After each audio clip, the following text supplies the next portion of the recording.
Hello beautiful people, it's me সেতু আর আপনারা দেখছেন সেতুস ব্লগ। আজকে অনেক দিন পর হচ্ছে একটু বের হব, তার জন্য হচ্ছে মনটা আজকে খুবই খুশি খুশি লাগছে। আর এখানে হচ্ছে আমি সুন্দর একটা কুর্তি পরেছি, যেটা দেখানোর জন্য হচ্ছে আমি একদম লাফ দিয়ে খাটের উপর উঠে গিয়েছি। আর এই কুর্তিটা আমি কিছুদিন আগে রাজলক্ষ্মী কালেকশন পেজ থেকে নিয়েছি। কুর্তিটা অসম্ভব ভালো লাগে আমার, তাই ভাবলাম আজকে যেহেতু একটা ভালো জায়গায় যাচ্ছি, এই কুর্তিটাই সেখানের জন্য পারফেক্ট হবে, তাই এটাই পরে যাই। আর দেন হচ্ছে আমি বুড়িকেও রেডি করতে নিচ্ছি।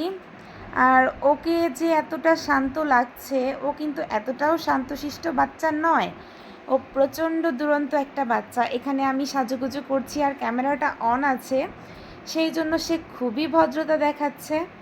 যাই হোক, ওকেও রেডি করা শেষ। আর এই তো আমাদের দুইজনের আজকের ফাইনাল লুক। খুবই সিম্পলিভাবে রেডি হয়েছি। আর আমাদের দুজনকে কেমন লাগছে অবশ্যই কমেন্ট করবেন। আর এখন হচ্ছে আমরা সবাই মিলে বের হয়ে যাব। আকাশের অবস্থা কিছুদিন ধরে খুবই খারাপ, এই রোদ তো এই বৃষ্টি, তো আমরা সবাই হচ্ছে বাসা থেকে বের হয়ে গেলাম। আর সেদিনের পরিবেশটা যে কী পরিমাণ সুন্দর ছিল সেটা বলার মতো না। চারদিকটা মনে হচ্ছিল শান্তি আর শান্তি। তো আমরা বের হওয়ার একটু পরেই হচ্ছে আবার বৃষ্টি শুরু হয়ে যায়, যার জন্য হচ্ছে আমাদের গাড়িটা এক সাইডে দাঁড় করিয়ে আমরা বসেছিলাম, কারণ প্রচণ্ড পরিমাণে বৃষ্টি হচ্ছিল। আর এই টাইমে গাড়ি চললে হচ্ছে সবাই ভিজে যাব। তো বৃষ্টি শেষ হওয়ার সাথে সাথেই হচ্ছে আমরা আবার বের হয়ে যাই। আর এই রথটা দেখি কি কেউ বুঝতে পারছেন আমরা কোথায় এসেছি? অনেকেই হয়তো বুঝতে পেরে গেছেন যে আমরা ধামরায় এসেছি। আর এটা হচ্ছে ধামরাইয়ের ঐতিহ্যবাহী রথযাত্রার রথ, যেটা হচ্ছে অলরেডি রং করা কমপ্লিট হয়ে গিয়েছে। আর ধামরাই তো আনাচে কানাচে মন্দিরের কোনো অভাব নেই। আর এটা হচ্ছে একটা কালী মন্দির, যেটায় আমরা ঢুকেছিলাম। আর তারপর হচ্ছে এখানে একটা বুড়ি মায়ের মন্দির আছে, যেটা বুড়া বুড়ির মন্দির নামে পরিচিত।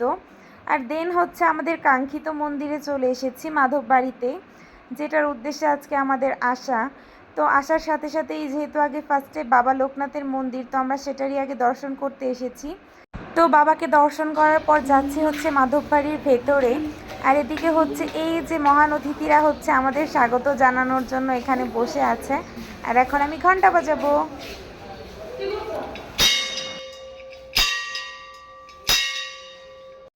বাজাও বাজাও।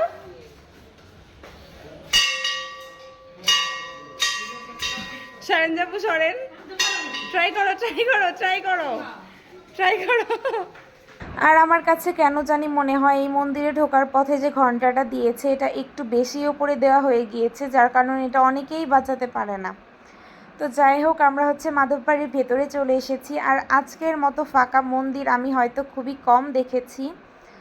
তো মন্দিরের ভেতরে গিয়েই হচ্ছে ফার্স্টে আমি যেটা করি, প্রত্যেকটা মন্দিরে প্রণাম করি। তো প্রণাম করা শেষ করে হচ্ছে ভাবলাম একটা ছোট্ট ভিডিও করে নিই।